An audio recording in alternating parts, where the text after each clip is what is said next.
Leo tuko eneo hili la Igawa, sehemu ya mpakani ya checkpoint ya polisi ya mpakani kati ya mpaka wa mkoa wa Mbeya na mkoa wa Njombe.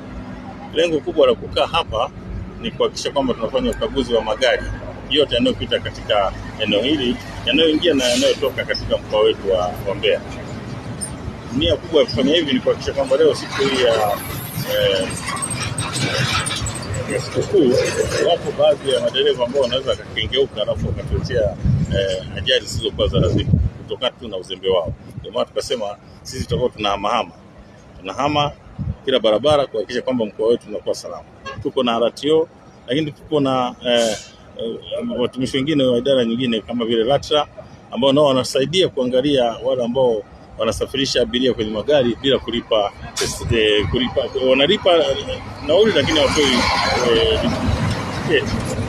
kwa sababu ni takwa la kisheria. Wao nao wanaelekeza na wanawapa elimu, kwa hiyo na wenyewe wanaongea kwa nafasi yao, lakini sisi wanatusaidia sana pale ambapo tunakuta makosa kama hayo na wao wakiwepo hapo. Kwa hiyo kwa sababu tunafanya kazi kwa pamoja, tunashukuru sana kwa leo siku hii ya sikukuu. Tunajua kwamba wapo watu wanatumia mwanya huu kutaka kuvunja sheria za usalama barabarani. Lakini pia tunakagua magari, inawezekana wasafirisha vitu ambavyo ni haramu katika maeneo yetu. Ndio maana tunabidi sasa tuweke askari wa aina zote kwenye checkpoint ili watusaidie. Lakini kikubwa tunajaribu kuangalia magari haya mabasi wasijaze abiria zaidi, kwa sababu eneo hili kama mnavyojua miundombinu ya barabara kwetu bado haijawa vizuri zaidi, bado iko kwenye matengenezo.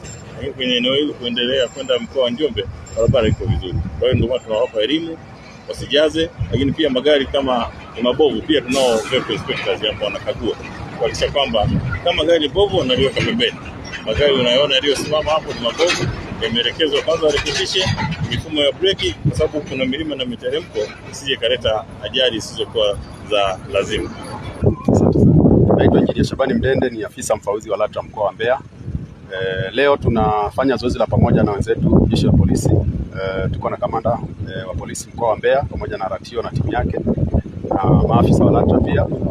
Kimsingi tumeamua kufanya ukaguzi wa pamoja ili kubaini makosa mbalimbali ya usalama barabarani, lakini pia kwa wasafirishaji ambao wanakiuka masharti ya leseni za usafirishaji. Sisi kama LATRA tunatoa leseni za usafirishaji ambazo zinakuwa na masharti mbalimbali. Moja ya maeneo ambayo tunayaangazia ni zoezi zima la ni hali ya kutokuzidisha abiria. Tunakagua kama magari yanazidisha abiria, hasa kipindi cha sikukuu. Tunajua kuna wasafirishaji ambao huwa wanazidisha abiria, jambo ambalo linahatarisha maisha ya abiria. Lakini tunakagua utoaji wa tiketi za mtandao na tiketi za kawaida kwa magari ambayo yanafanya masafa mafupi. Tunakagua